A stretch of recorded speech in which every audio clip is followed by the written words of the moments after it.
Crypto products and NFTs are unregulated and can be highly risky. There may be no regulatory recourse for any loss from such transactions. It's 23rd of Jan, Monday morning, and here is a fresh crypto market update. The crypto market cap finally crossed the $1 trillion level over the weekend. Among the gainers, XRP and ADA added 3.49% and 2.91%, respectively. BNB, Doge, and it also found strong support, while BTC ended the session at $21,000 for the third time in 4 sessions. Over the past month, the crypto market cap has gone from $800 billion to $1 trillion in value. Bitcoin has gained 35.08% and it gained 34.09%.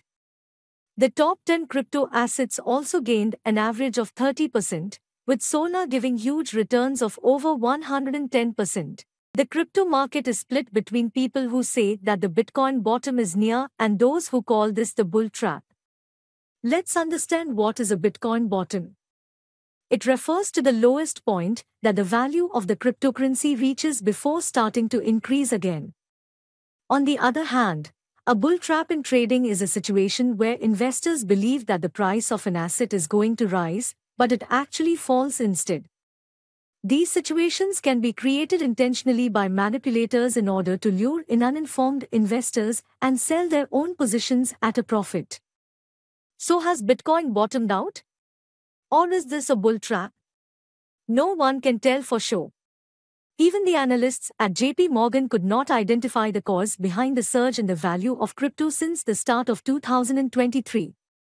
In their recent report, they stated, "We don't have a great answer on the January-to-date rally of crypto, but we do think it is emblematic of the underlying conviction many still have in cryptocurrencies. But whether it is a bull trap or the BTC bottom, we love the fact that our portfolios are green."